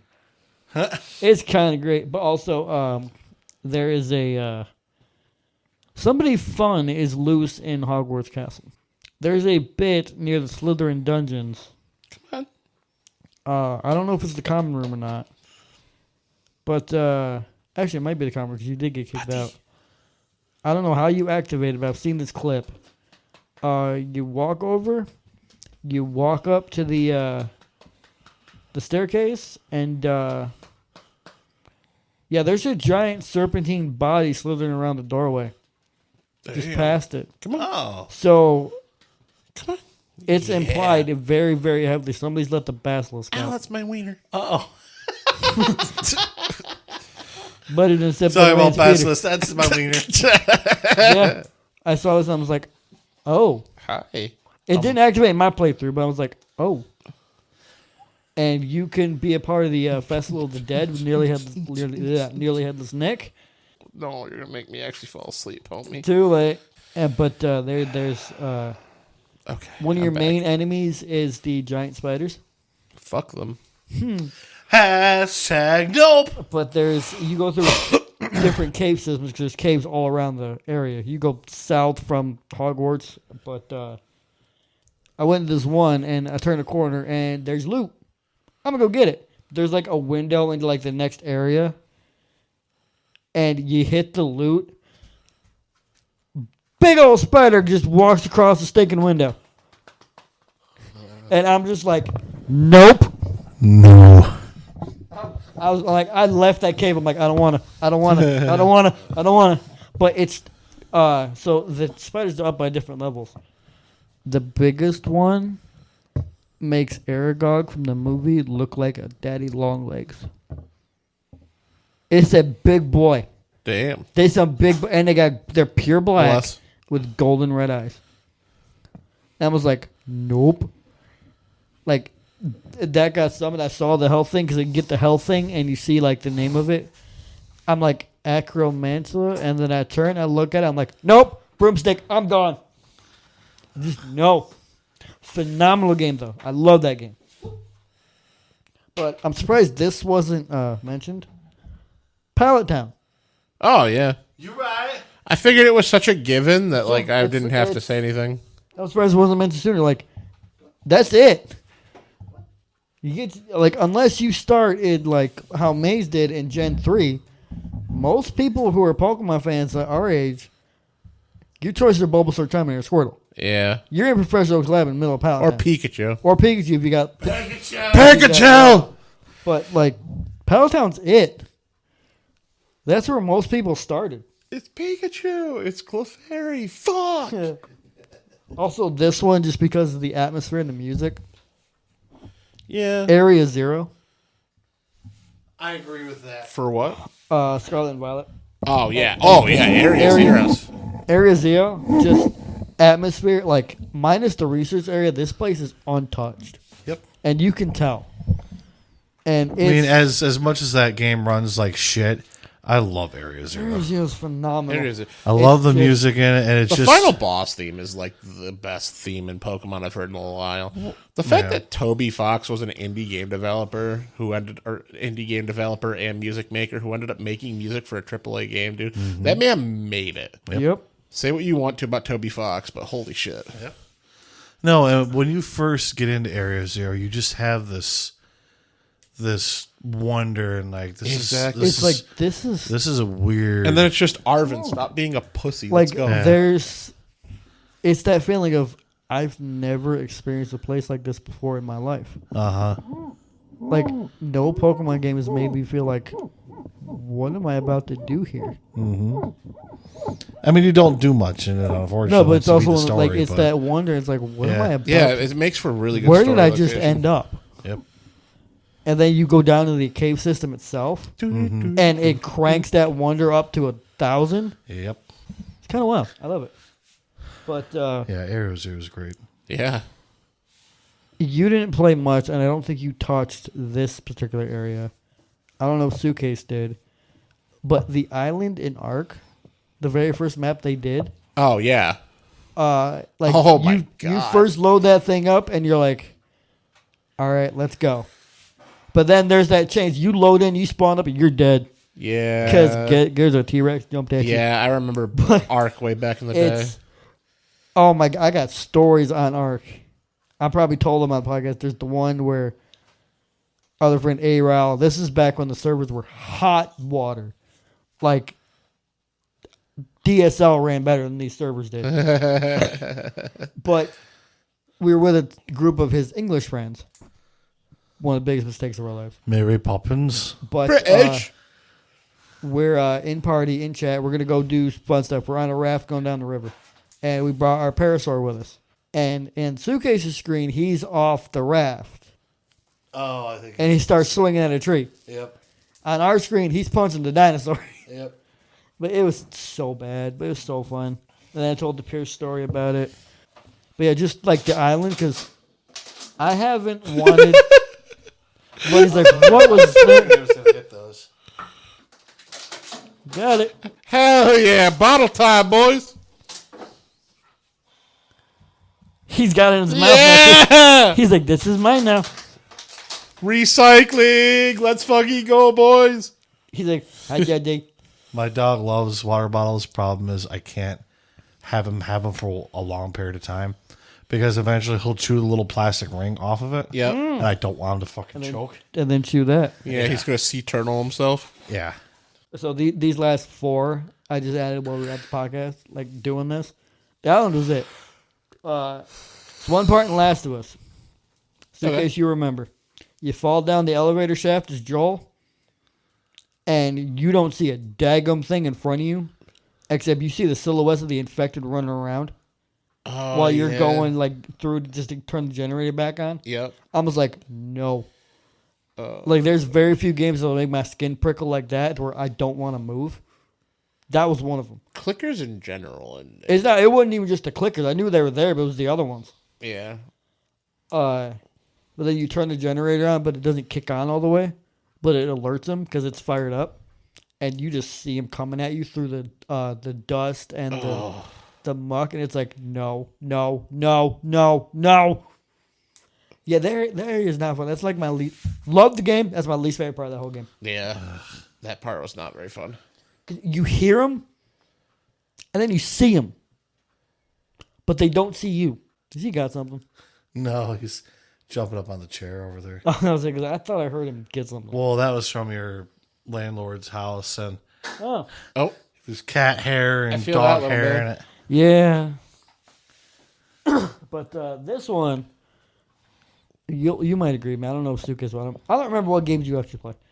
I play a lot of games. The entirety of Hope County from Far Cry 5. I've never played Far Cry 5, but I've seen it. It is pretty cool. The whole place is just full of psychopaths. Yeah. So you good? You Yes. got it? Okay, just checking. I was checking on him to see if he was actually sleeping. Or No, not. I'm not sleeping. I'm here. Yeah, like it was the area. It was like, all right, Unironically, I let's- just wanted to lay down let's do because it's this. comfy. yeah, honestly. So this tied into your one for Ed and Eddie with the cul-de-sac. That's why I wrote it down. The entirety of South Park from Stick of Truth. Oh, yeah. Stick of Truth and Fractured Butthole. Yep. But just because you think about it, in the show, you can cut from Eric's house to school in the span of less than a second because they just cut it. Yeah.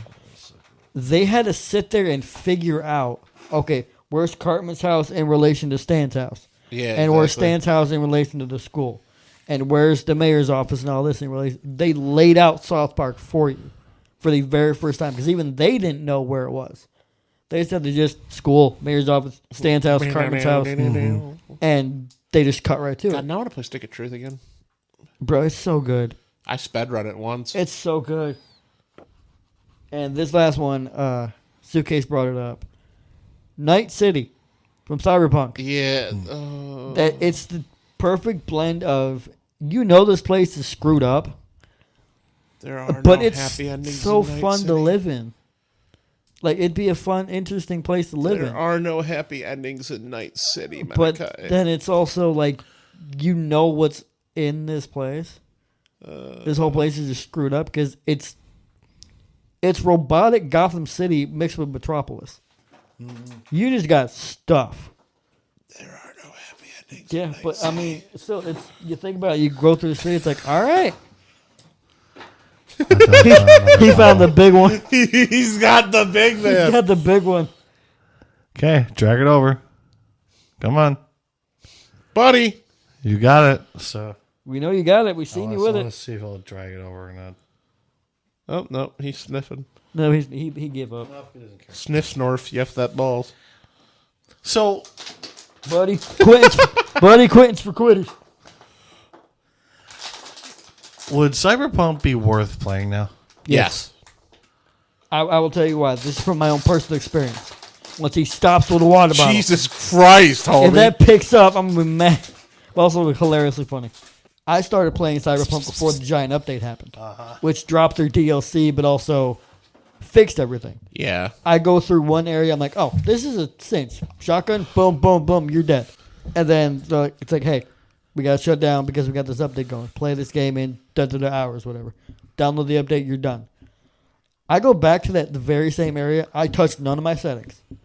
I go back to that same area, and I'm just like, I'm going to die.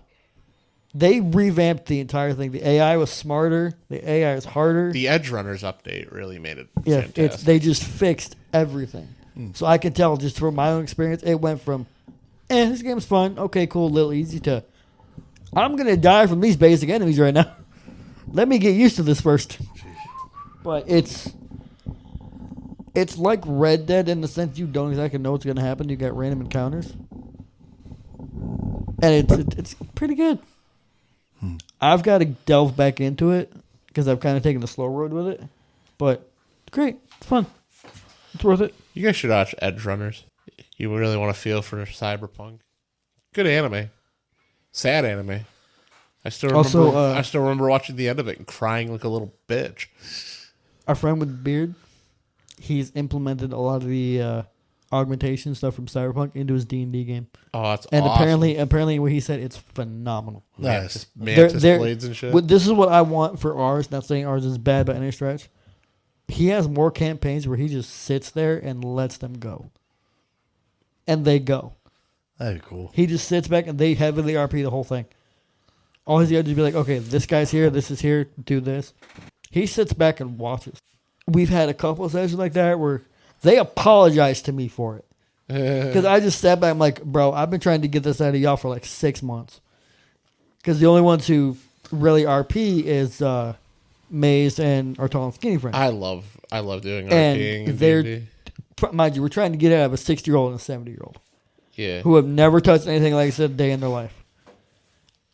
So right. it's, I'm not saying it's a bad thing for them, but it's like, sometimes it's like pulling teeth to get them to do anything. And then one will be like, wait, what are we talking about? He just explained what we were talking about. Oh, well, yeah, you have to sit there and listen. So they'll do that for like 20 minutes. Yeah, and we're and just like, we just sit there, like, listen, I love them to death.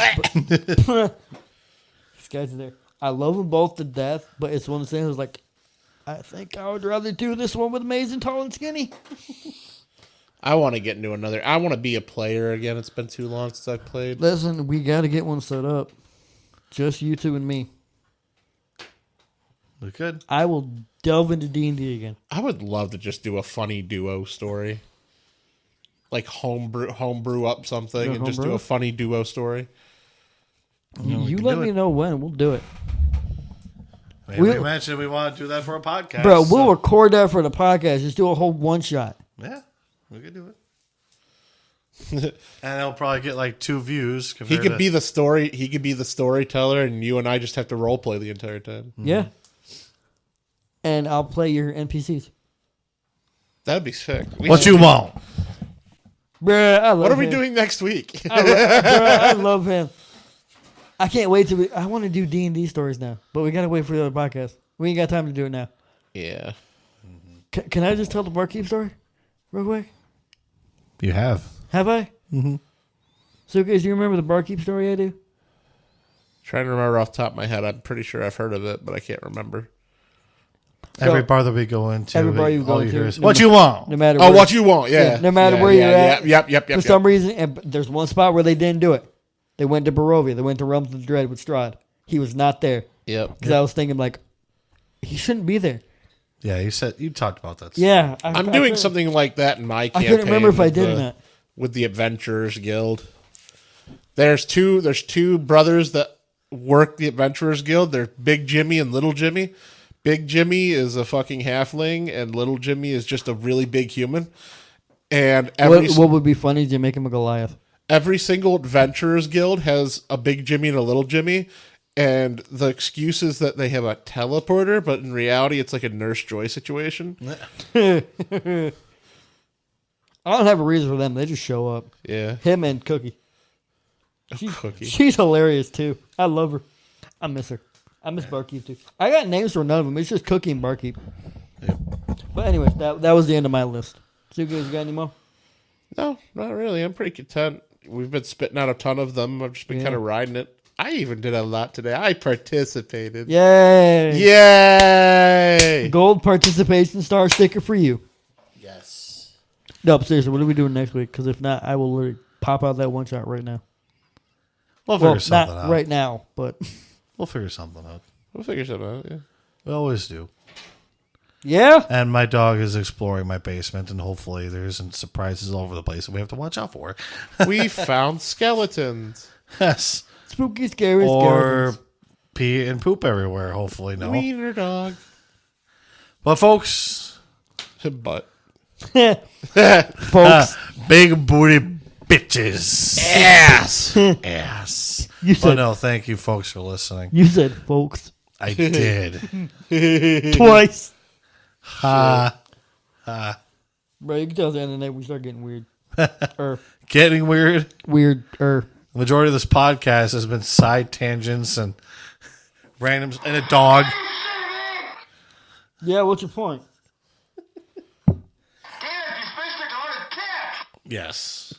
Folks, thank you for listening. And of course, we have a variety of videos so you guys can listen to in the podcast you can listen to on Spotify. You can listen to our completely normal podcast. You can listen to our Totally various subjects that we've had for all these different podcasts.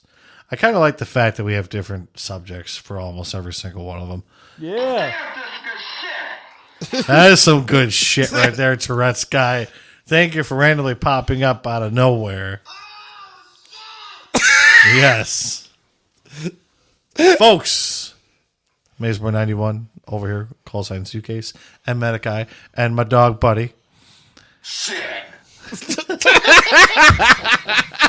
That's exactly what I thought, but thank you for listening, folks. Goodbye, we love you. And we hope you have a good day / night. Mwah. You just want to make out with them and kiss them.